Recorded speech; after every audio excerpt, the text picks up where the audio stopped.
Olá pessoal, sejam bem-vindas aqui ao nosso canal, este canal que é voltado para você, que não é profissional da área da saúde, mas se preocupa com a sua saúde, com a saúde da sua família e está sempre querendo se manter atualizada em assuntos relacionados à nutrição, à alimentação, à saúde e à qualidade de vida.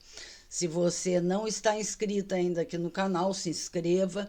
Não esqueça de marcar o sininho da notificação para que você receba sempre os vídeos atualizados assim que forem postados.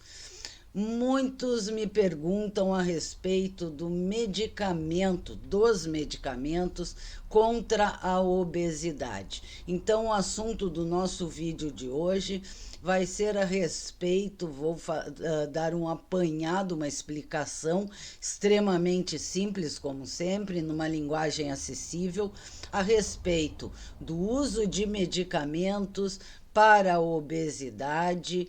E a grande dúvida que eu sempre recebo, e essa é a pauta do nosso vídeo de hoje, diz respeito a quando a paciente para com a medicação para a obesidade, o porquê ela tem esse reganho de peso, porque existe esse rebote de ganho de peso e muitas vezes ele até é maior do que aquele peso inicial que a paciente buscava perder, ok? Então, vamos ao vídeo de hoje. Vamos começar o vídeo de hoje falando justamente sobre esse efeito rebote no emagrecimento, durante o processo de emagrecimento, por parar com os medicamentos. Então, é muito comum, pessoal, ouvirmos as pessoas dizerem: "Ah, eu já tomei aquele medicamento, perdi X quilos, mas quando eu parei, eu aumentei tudo de novo e até mais." Então, gente, nós vamos conversar um pouco sobre os tratamentos medicamentosos com relação à obesidade. Bem, se nós enfrentarmos a obesidade como a doença crônica que ela é, deve haver sim um espaço para o uso dos remédios, certo? Hoje nós temos medicamentos bem específicos para tratar a obesidade, que são os que nós chamamos de correções em bula, remédios em bula, que são bem específicos mesmo, tem a obesidade como finalidade. E temos também aqueles conhecidos como off-label, que é quando o medicamento ele foi desenvolvido para uma outra situação, mas que ele pode ser usado por ter aspectos que auxiliam no tratamento de uma outra doença. Mas nada disso adianta, nada disso resolve, se a pessoa não tiver a intenção, a consciência que ela precisa mudar o seu estilo de vida.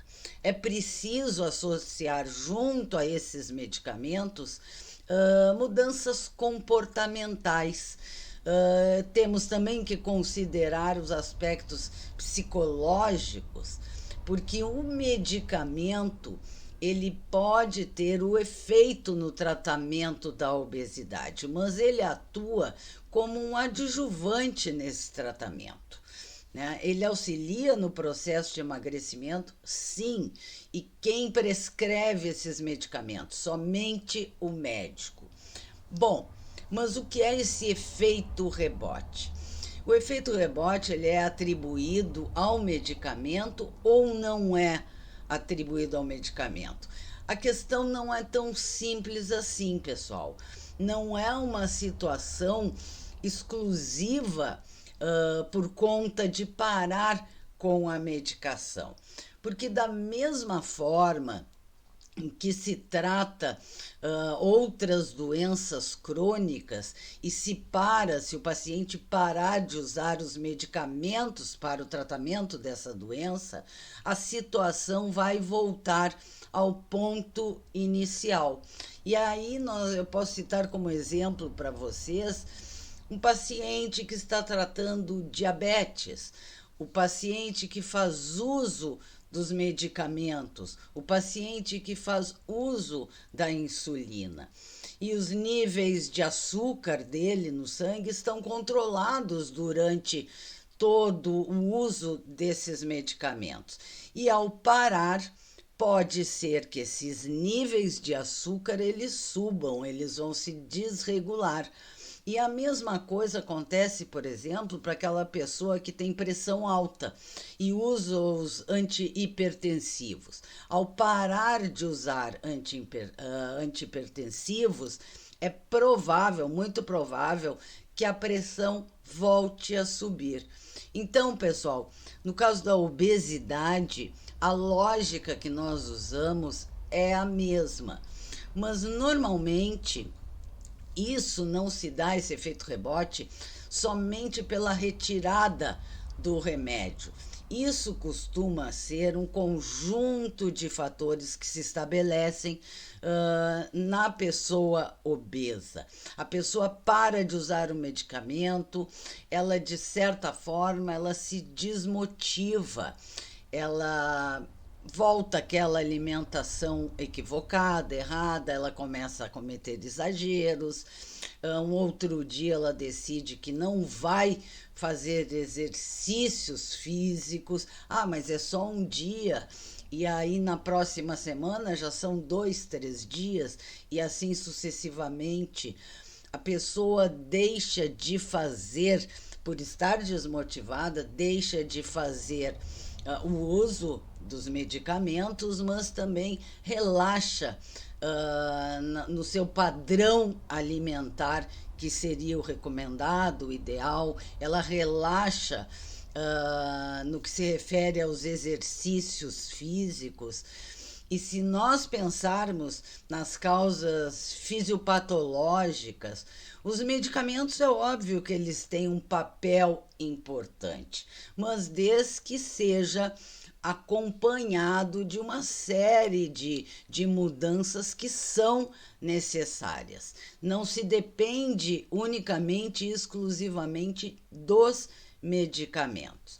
E esses medicamentos, eles têm que ser monitorados, acompanhados de perto, considerados seus efeitos colaterais pelo médico. Pessoal, quem prescreve medicamentos para doenças, sejam elas quais forem, é somente o médico. Então, assim, pessoal, o uso dos medicamentos no combate à obesidade, nós sabemos que tem ganhado muito destaque nos últimos anos, e especialmente com o avanço de novas tecnologias e o desenvolvimento de medicamentos mais eficazes e seguros. No entanto, o uso deve ser cuidadosamente avaliado, considerando os riscos, os benefícios, a individualização do tratamento do paciente, qual o objetivo clínico.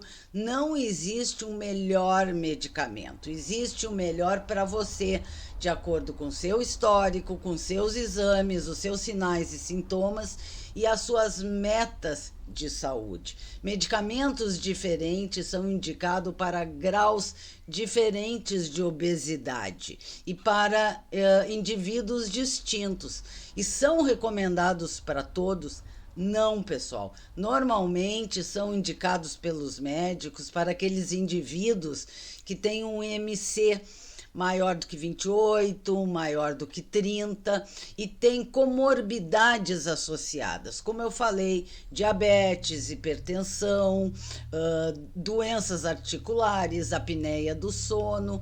E nós temos, e várias outras comorbidades associadas, nós temos, como eu falei, os medicamentos em bula, que são aqueles bem específicos, e alguns deles aqui no Brasil nós temos a sibutramina, nós temos o orlistat, nós temos a semaglutida. A sibutramina, pessoal, teve um estudo alguns anos atrás sobre a segurança, a questão da segurança cardiovascular do uso da sibutramina. E esse estudo foi um grande estudo clínico, né, que avaliou justamente a questão da segurança como medicamento usado para o tratamento da obesidade, e foi em pacientes com alto risco de doenças cardíacas.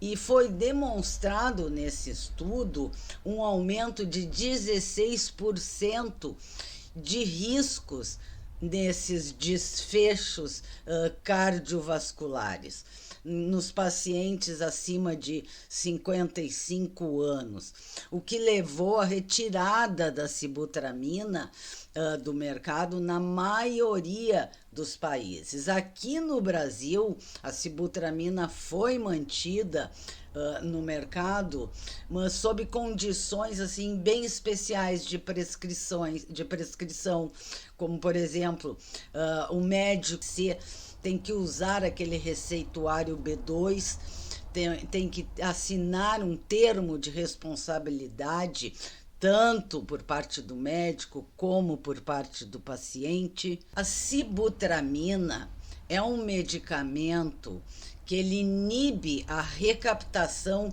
de alguns dos neurotransmissores, inibe a recaptação da noradrenalina, da serotonina, ele age a nível do sistema nervoso central. Ele não é, de fato, um inibidor de apetite. O medicamento tem as suas atuações específicas. No caso da liraglutida, por exemplo, é um medicamento que age num hormônio que se chama GLP-1. Eu acho que já falei sobre o GLP-1 aqui em outro vídeo. Esse medicamento ele é um análogo deste hormônio. O GLP-1 é aquele hormônio responsável por melhorar a sensibilidade à insulina. O medicamento também, ele atrasa o esvaziamento gástrico, o que leva o indivíduo a ter uma maior saciedade. Por sua vez, o orlistat, ele ajuda a reduzir o peso corporal e evitar o acúmulo de gordura no organismo. Ele inibe o que nós conhecemos, nós profissionais, como lipases gastrointestinais, que são enzimas, as enzimas responsáveis pela absorção das gorduras, diminuindo em parte essa absorção destas gorduras.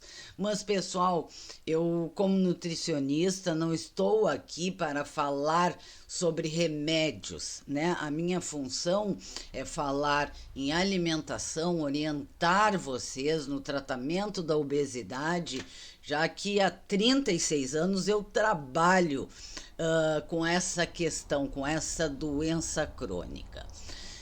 Nada disso, pessoal, funciona, como eu falei, se não mudar o estilo de vida. Se você não tiver uma alimentação equilibrada, se você não tiver um déficit calórico, se você não tiver a prática constante de exercícios físicos, se você não tiver uma hidratação perfeita, se você não tiver uma boa qualidade de sono.